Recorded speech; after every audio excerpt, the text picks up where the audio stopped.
Ang pagdatal ay panahon ng paghihintay at pagtitiwala. Ito rin ay panahon ng pagsisisi at pag-asam sa pagdating ng manunubos. Ang pagdiriwang ng Pasko ay mararanasan ng ganap kung may pagsisisi at pagtitiwala. Ito ay nagsisimula sa sambahayan.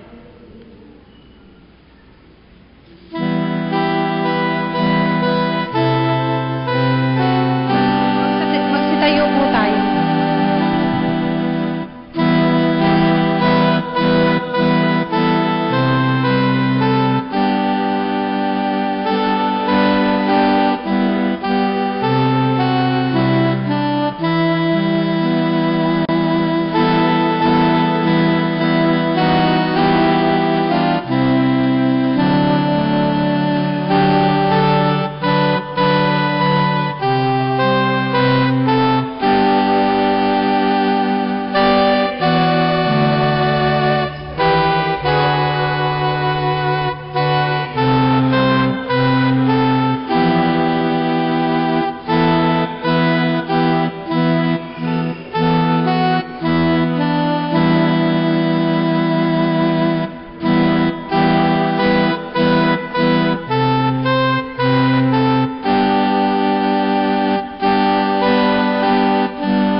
Panginoon, maraming salamat po sa ibinibigay ninyong panibagong pagkakataon upang kami ay matuto. Gawaran mo kami ng isang bukas na isip upang maipasok namin ang mga itinuturo sa amin at maunawaan ang mga aralin na makakatulong sa amin sa pagtatagumpay sa buhay na ito. Amen.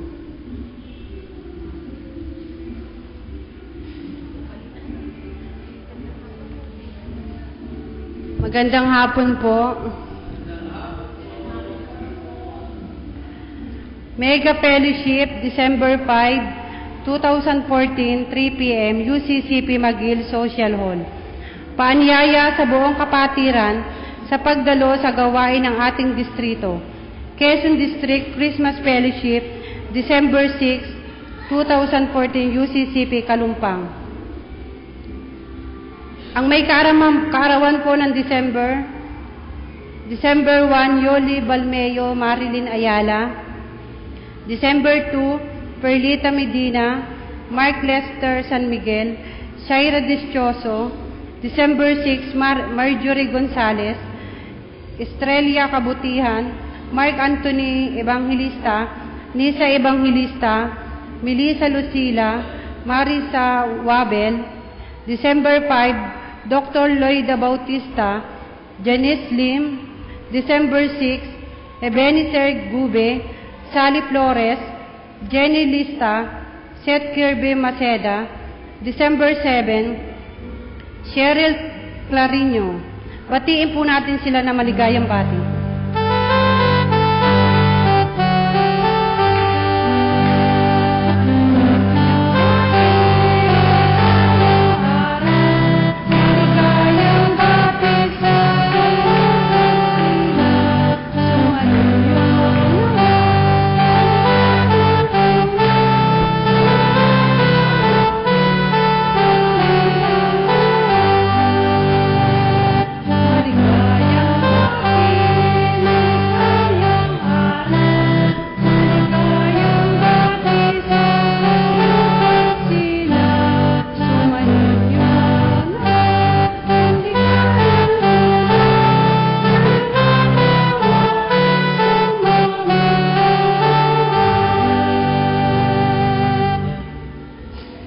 Pasasalamat, nagpapaabot ng pasalamat ang sambahayan ng Daya Santayana sa mga nakirami sa kanila sa pagpanaw ni Ginang Candida Daya Santayana. Siya po ay kapatid ni Lay Workers Hernanic Keanyo. Church Worker Fellowship, December 5 and 6, 2014. Paanyaya sa pagdalo ng Sunday School. Patuloy po ang paanyaya sa pagdalo sa lingguhang pag-aaral o Sunday School. Ang pag-aaral sa Adult Department ay ginagawa na po sa itaas. Ang ating pong tagapagturo ngayong buwan ng Nobyembre ay si Pastor Gaspar Tolentino. Gayun din, ganyakin natin ang ating maliliit na bata na dumalo sa Kinder, Elementary at High School Department. Tunghayan po natin ang mga gawain sa Disyembre.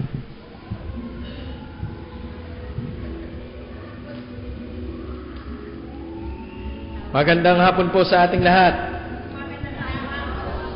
Patuloy po nating pinapupurihan ng ating Panginoon sa isang makahulugan at makabuluhang hapon na kung saan tayo po ay sama-samang nananambahan.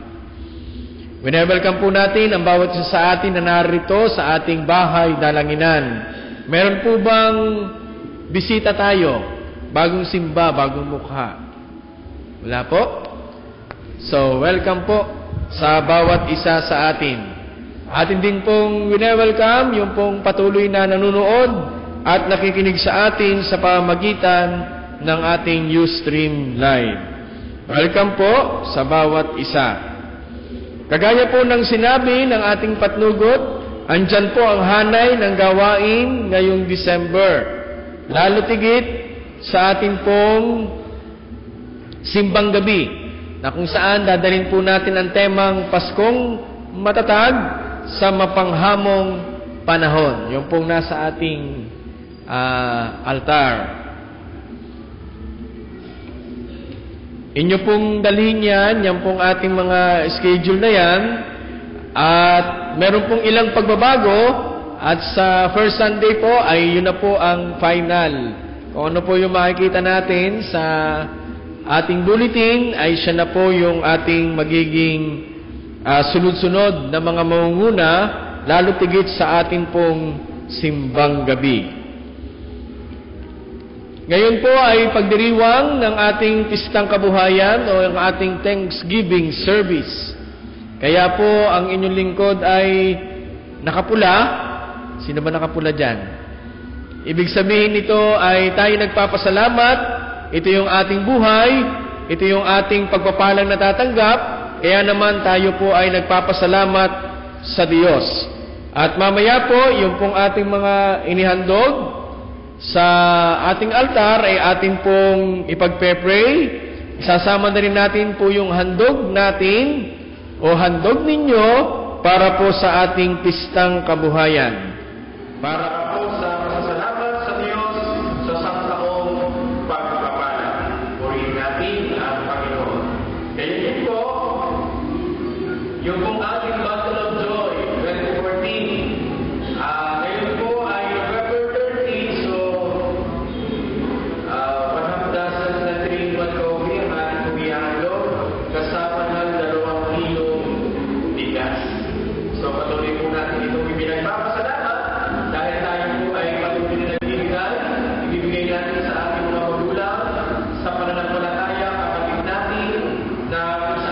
natin ng papasko, na kung saan ay itong mga ito na nakasulat, yun po ang ating ibibigay.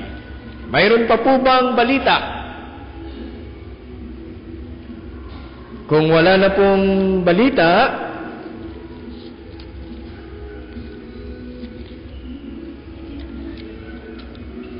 ay ating pong tunghayan ang pagsisindi ng unang kandila ng pagdatal.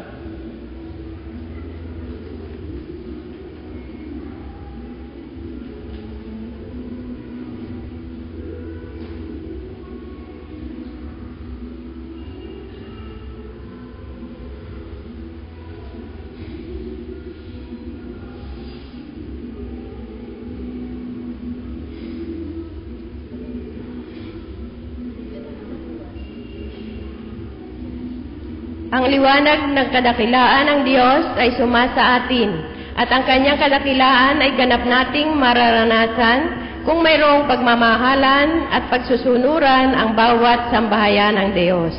Dahil diyan, mga magulang ko't mga kapatid, sinindihan natin ang unang kandila ng Adbyento. Ibig sabihin, ang paghihintay ay natapos na, sapagkat ang ating Panginoong Jesucristo ay muling magbe-birthday para sa atin. Dahil diyan, mga magulang ko't mga kapatid, tayo pong lahat ay tumayo. Tayo po'y magbatian sa isa't isa, magmano mga bata sa nakakatanda.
Tunay ang ating pagkakapatiran ay may kabuluhan dahil sa ating pananampalataya. Hindi maikakaila na ito ang nagpapatibay sa ating mga buhay at patotoo bilang isang sambahayan ng Diyos. Ating nang sama-samang ipahayag ang ating pananampalataya sa pamamagitan ng ating pagsamba at paglilingkod. Kaluwalhatian ng Diyos,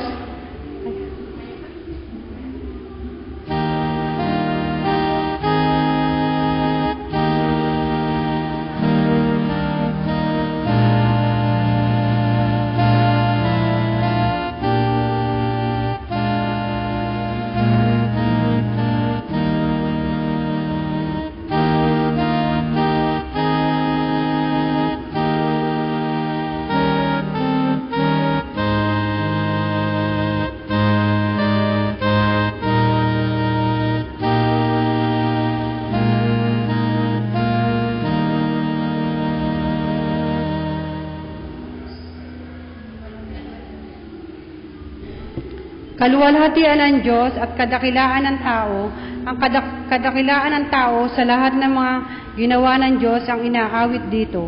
Ang tao ay pinakatampok sa lahat na nilikha ng Diyos. Pinupuri at pinasasalamatan natin ang Diyos dahil dito. Diyos aming Ama, kadakila ng iyong pagbunyi mo ang iyong kapurihan sa itaas ng langit.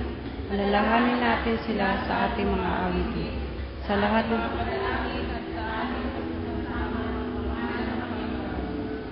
purihin natin ang Diyos ng mga sambayan.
Tayo po ay lumapit sa Panginoon.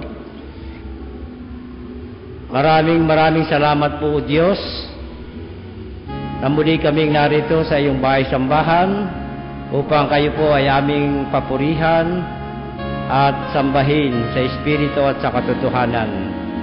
Amin pong ipinagpapasalamat, O Diyos, ang buhay na ipinahihiram niyo sa bawat isa sa amin.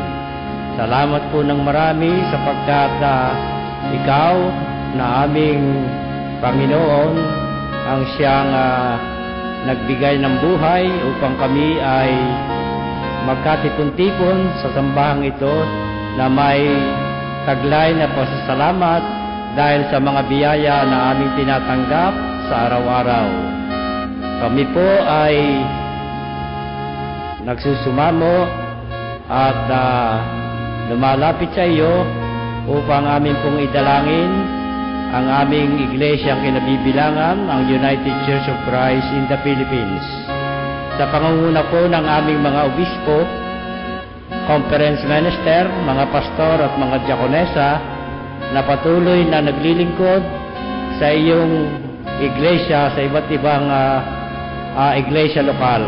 Salamat po na marami, O Diyos, sapagkat kami ay inyong ginagabayan ng iyong banal na Espiritu upang aming magampanan ang iyong dakilang atas na humayo sa buong sanglibutan at dalhin ang mabuting balita ng kaligtasan. Salamat din po, O Diyos, sa aming pag-alaala sa iyong pagdatal dahil mahal mo ang buong sangkatauhan. Idinadalangin din po namin, O Diyos, ang aming mga kapatid na ngayon ay may mga karamdaman, nasa pagamutat sa kanilang tahanan, saan man sila naroroon, sa ibayong dagat. O Diyos, ay amin po silang idinudulog sa inyo.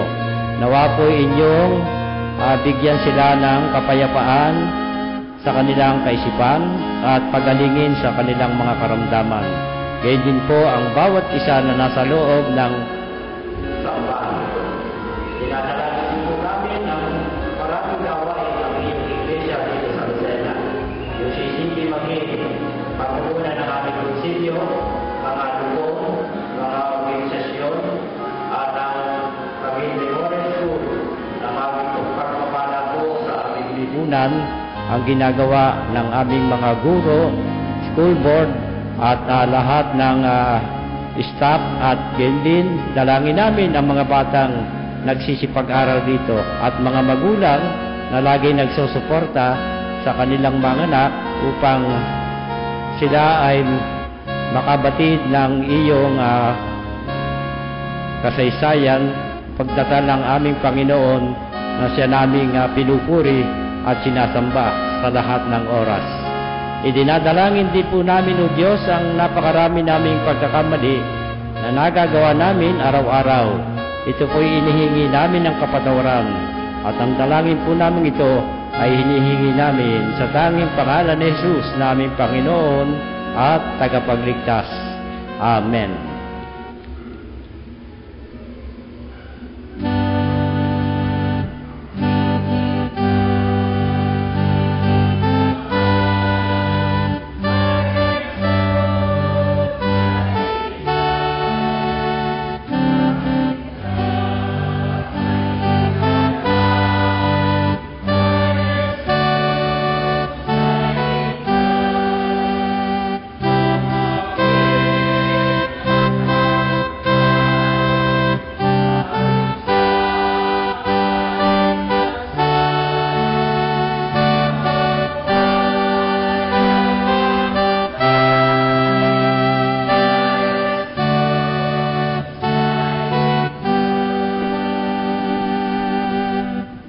Sa patuloy po nating pakipag-ugnayan sa Panginoon, hinihiling ko po na kayo ay magsitayo. Inyo pong pagmasdan yung pong nasa altar natin. Ang nasa altar po natin ay mga bunga ng ating pagpapagal. Andyan po ang mga pagkain, ang mga prutas. Andyan din po yung mga paninda ng mga kababaihan at ilang nating mga kapatid. Atin po ngayong itong ipagpapasalamat. Lalo tigit mamaya, bahagi nito ay yung paghahandog. Salamat sa Panginoon dahil patuloy niya tayong pinagpapala. Ang ating lupang katawan, lalo tigit yung ating mga tinatangkilik. Ngayon, muli nating pagdaupin ang ating mga palad at tayo po ay manalangin ng pagpapasalamat at pagtatalaga sa Panginoon. Tayo po ay manalangin. O Diyos na makapangyarihan sa lahat, mula pa po kaninang umaga, kami po ay nagpapasalamat na sa lahat ng mga biyaya na sangtaon mong ipinagkaloob sa bawat isa sa amin. Dalangin namin, dakilang Diyos, na patuloy niyo po kaming pagpalain at lahat ng mayroon kami ay ibabalik namin sa iyo ng mayroong katapatan. Katulad ng ilang Diyos ng mga pagkain na naririto sa aming altar. Tinatalaga namin ito para sa iyo bilang pagpapasalamat. Alam niyo po, Panginoon, bilangin man yung aming mga pagpapala na aming natanggap ay kulang at kulang pa rin para sambitin ang salitang pasasalamat. Dahil dito, sa pamamagitan ng aming Thanksgiving service, sa pamamagitan ng aming pistang kabuhayan, binabalik namin ito, aming Panginoon, sa iyo lamang. At alam po namin na patuloy mo kaming pagpapalain. Salamat po sa kalakasan ng pangangatawan, puso at isipan. Salamat po, Panginoon, sa mga bunga ng aming pagpapagal. Salamat po, Panginoon, at patuloy kaming natututong magpasalamat. Ngayon, o aming Panginoon, sa pamamagitan ng aming pagwiwisik ng tubig para sa pagpapala ng mga pagkain ito, ng mga prutas na ito, aming Panginoon, o yung aming mga paninda, alam po namin na ikaw ang siyang nagtalaga. At alam din namin, dakilang Diyos, ibibigay mo ang iyong pagpapala at ang iyong bendisyon. Pagpalain kayo ng Panginoon at ingatan kayo. Paliwanagin ng Panginoon ang kanyang mukha sa inyo at mahabag sa inyo. Ilingap ng Panginoon ang kanyang mukha sa inyo at tunay, Panginoon, walang hanggang pasasalamat ang aming ipinapaabot. Sa pangalan ng Ama, ng Anak, at ng Banal na Espiritu. Amen.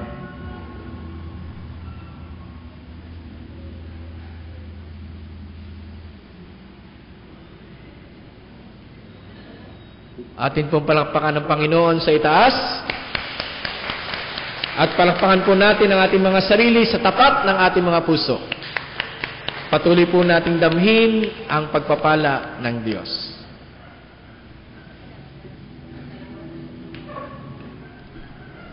O pasalamatan ang Diyos na si Yahweh, pagkat siya'y matbuti, ang kanyang pag-ibig ay pagwawalang hanggan at mananatili. Makapangyarihan higit kanino man itong Panginoon. Ang kanyang pag-ibig ay laging panghabang panahon. Tayo po ay taus-pusong magsipaghandog.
Dakilang Diyos na aming Ama, salamat po sa lahat na nagbiyaya, ibalik mo ng siksik, liglig at umaapaw. Sa lahat na nagbigay at nagmimithi na magbigay, pagpalain mo po sila at pagkaingatan, upang kami makapaglingkod sa inyo ng buong puso at mapagpakumbaba. Purihin ka, Panginoon, sa tanging pangalan ni Jesus. Amen.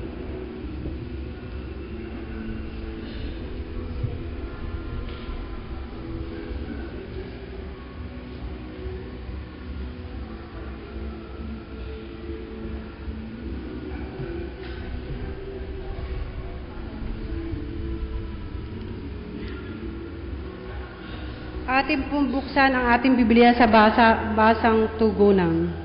Pagbasa. Sandali.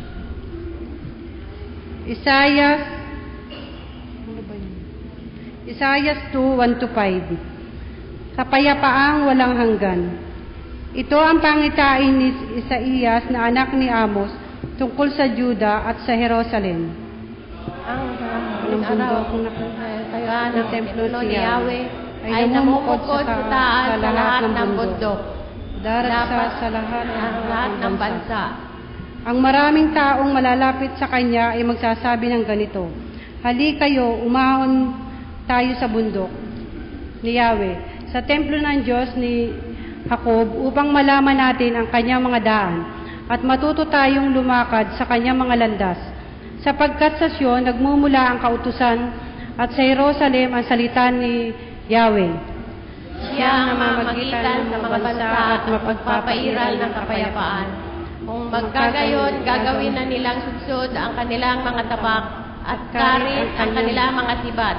Wala nang magsasanay sa pakikibaka at mawawala na ang mga digmaan. Halina kayo sa bayan ng Jacob at tayo'y lumakad sa liwanag ni Yahweh.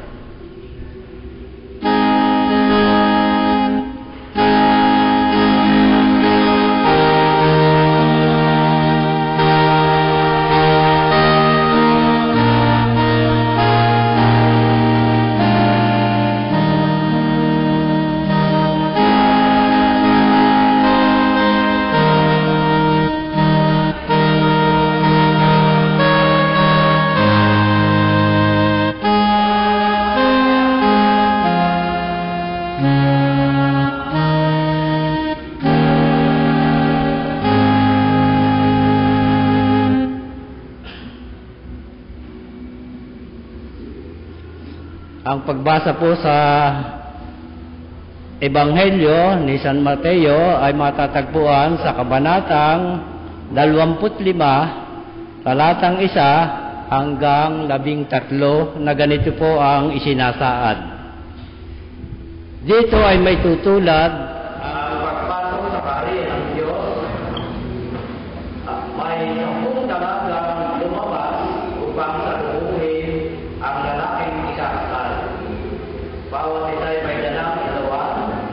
Ang 5 sa kanila ay hangal at ang 5 ay matalino. Ang mga hangal ay nagdala ng kanilang mga ilawan, ngunit hindi nakmao ng langis.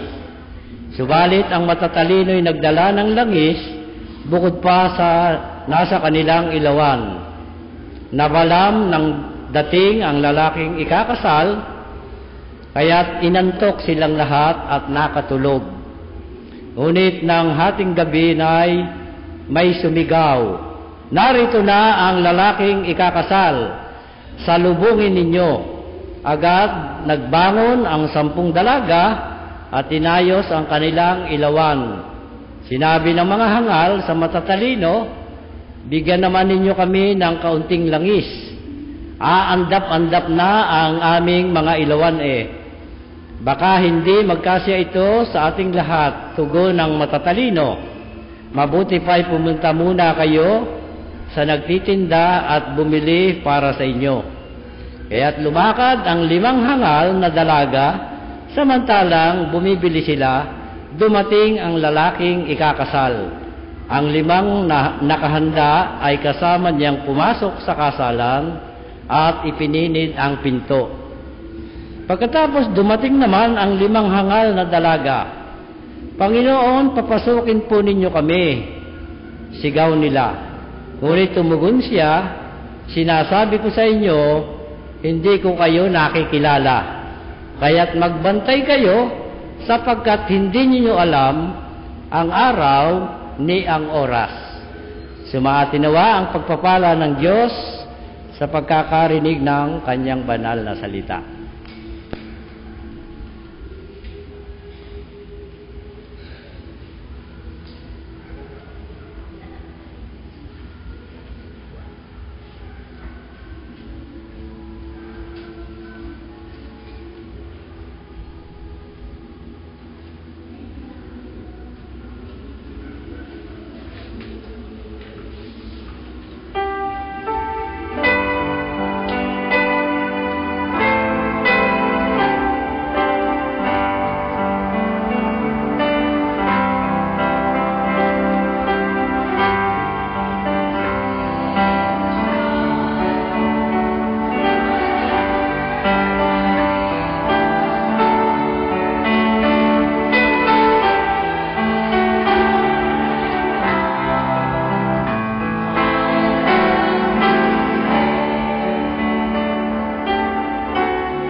Magandang gabi po sa inyong lahat. Here I am, Lord.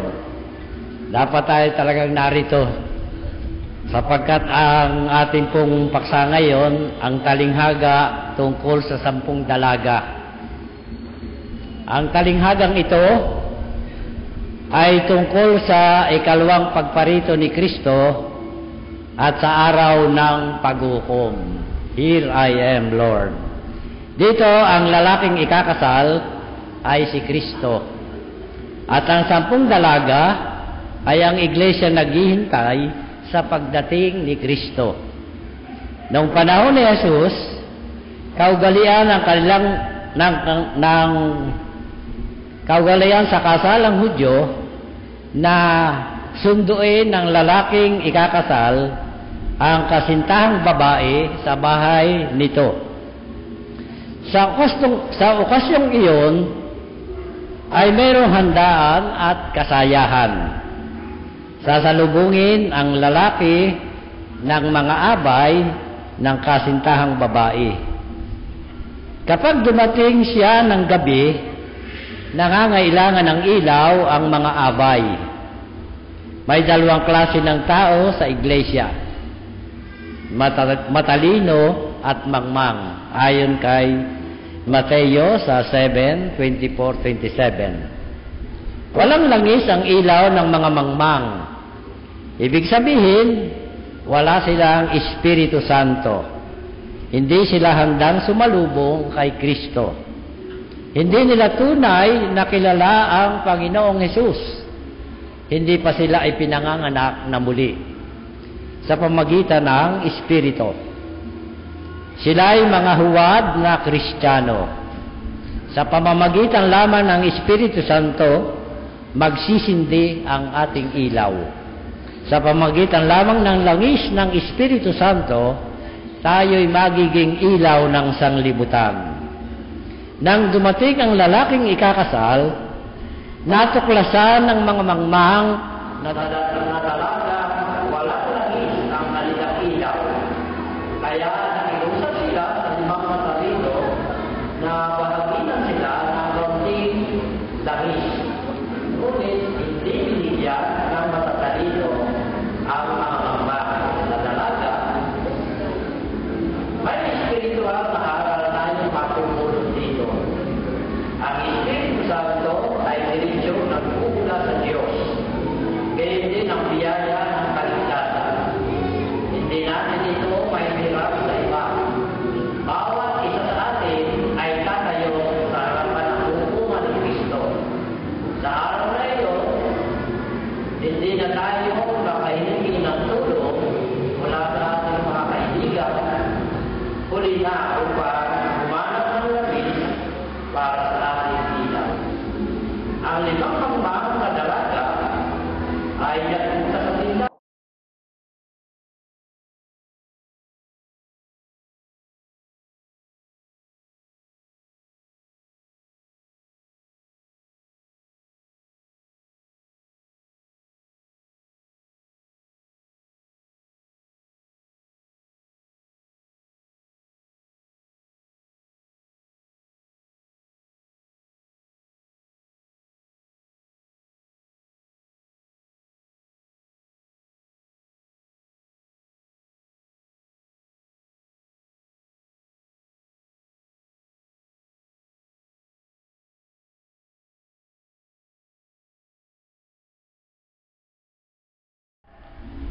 Pumatok sila ay pinagbuksan sana sila. Ngunit ngayon tuluyang silang nawala ng pagkakataon. Kaya magbantay kayo. Hindi natin masasabi kung kailan darating si Kristo. Kaya kailangan maging handa tayo lagi sa pagdating ng araw na iyon. Si Kristo ay tulad ng isang taong umalis. Nagpunta siya sa langit at iniwan ang kanyang tahanan o ang kanyang iglesia sa ating pamamahala. Bawat isa sa atin ay binigyan niya ng takdang gawain.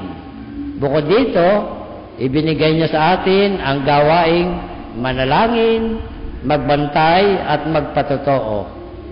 babalik siyang tulad ng magnanakaw o darating siya sa panahong hindi inaasahan ni numan. Ano kaya ang madatnan niyang ginagawa natin?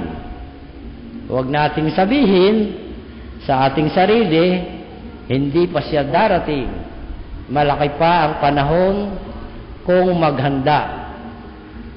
Matutulog muna ako ng mahaba-haba, saka na ako mangangaral sa taong iyon.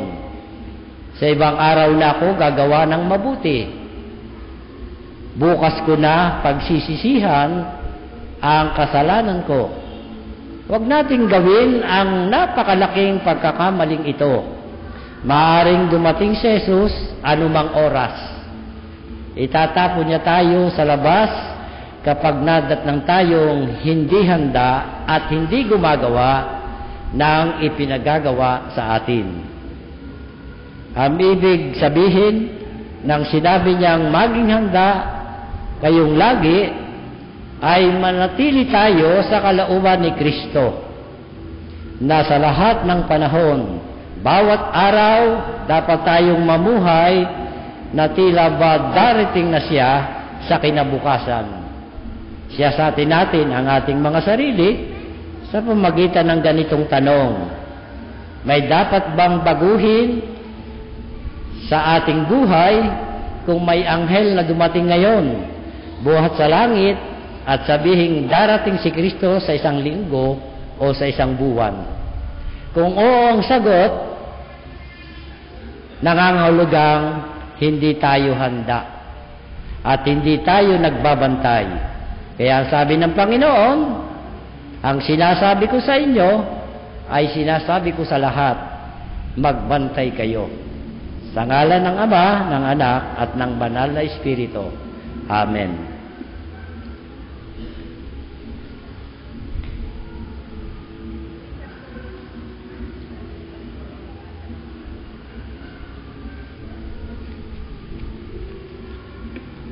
Tayo pong lahat ay magsitayo at sabay-sabay po nating sambitin ang kapahayagan ng ating pananampalataya.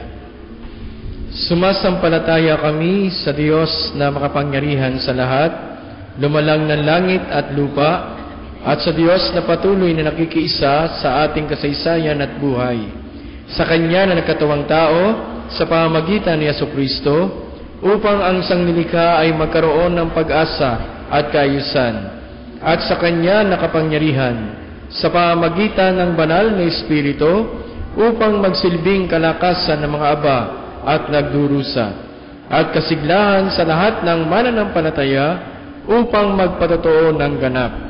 Sumasampalataya kami na ang sambahayan ay tinawag at pinabanal ng Diyos upang maging alulod ng Kanyang pag-ibig, kaayusan at kapayapaan sa pamayanan. Ito ay tinawag upang mamuhay ng mapayapa kasama ng kanyang kapwa at ng sangnilikha, para sa kaganapan ng kaharian ng Diyos na puspos ng pag-ibig at katarungan, sa isang Diyos Ama, Anak at Banal na Espiritu, kami ay ganap na sumasampalataya. Amen. Tayo po ay dadako sa ikalawang paghahandog para sa Thanksgiving.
ninyong dalhin yung bundle of joy na inyong pong dala.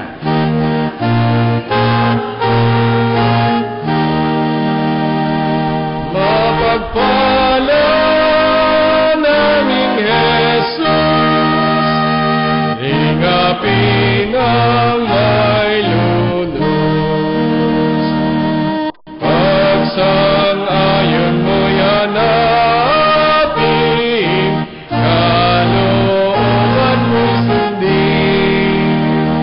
Ang dibdib namin ay puruin ng banal mong paghiliw.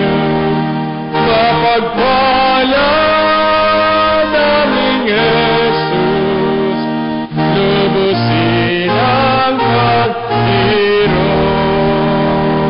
Mapagpala naming Jesus, lubusin ang pag-irong.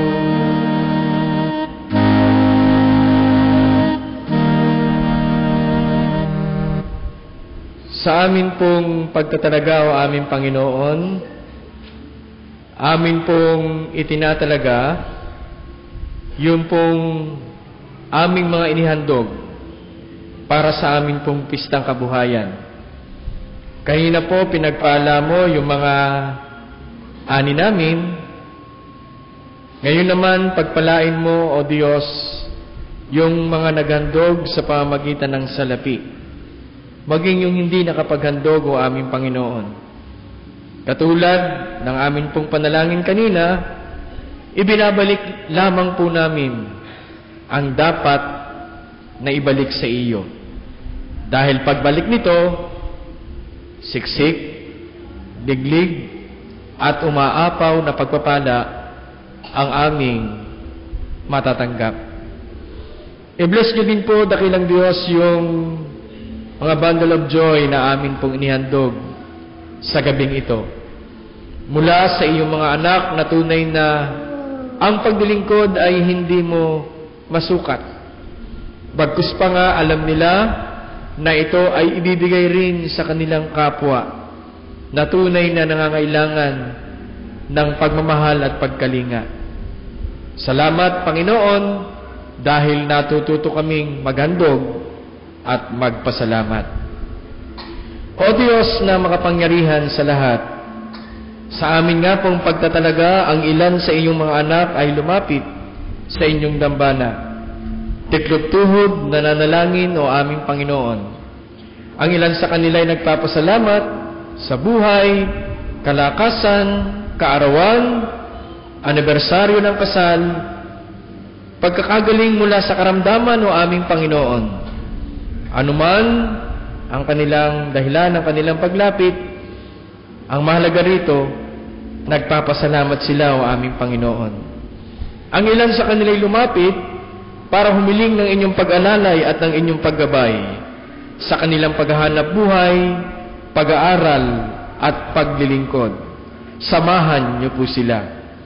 Sila po ay lumapit sapagkat sila po ay may karamdaman, o ang kanilang mga mahal sa buhay ay nasa banig ng karamdaman. Sa pangalan ni Jesus na taga Nazaret, ang kanilang mga karamdaman at karamdaman ng kanilang mga mahal sa buhay ay kanyang pagagalingin. Sapagkat ibe-bless niyo po, Panginoon, yung mga doktor na tumitingin sa kanila, at ibe-bless niyo din po yung mga gamot na ipinapasok sa kanilang lupang katawan. Maraming salamat, O aming Panginoon, sa pakikinig mo sa kanilang mga pananalangin. Ganon din, O aming Panginoon, ang iyong mga anak na natili sa kanilang kinatatayuan, kinauupuan, ang iba'y nanonood at nakikinig sa amin, O aming Panginoon, saan man sila naroroon. Patuloy niyo po silang akapin ng inyong kapangyarihan at patuloy kanilang kinalin bilang kanilang Panginoon ng buhay at kasaysayan. Kami po ay lalabas sa iyong bahay, dalanginan, O aming Panginoon. Babaunin namin ang lahat ng aming narinig at nakita. Dagdag sa aming pananampalataya at amin itong bubuksan sa panahon na sinusubok ang aming pananalig sa iyo, O aming Panginoon. Ingatan niyo po kami sa aming pag-uwi. Sa gabing ito, samahan niyo po kami at ibigay sa amin sa kinabukasan ang isang umagang kay ganda na malalakas ang aming lupang katawan at patuloy kaming tumugon sa hamon ng paglilingkod. Ang patuloy na pag-aaral ng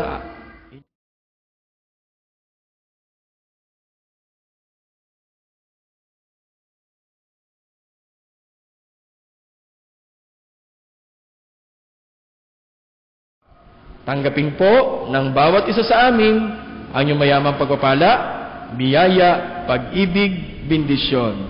Nasasambitin ng inyong abang lingkod, unang-una na sa inyong mga anak, na nanalangin, o aming Panginoon. Pagpalain kayo ng Panginoon at ingatan kayo, paliwanagin ng Panginoon ang kanyang mukha sa inyo at mahabag sa inyo.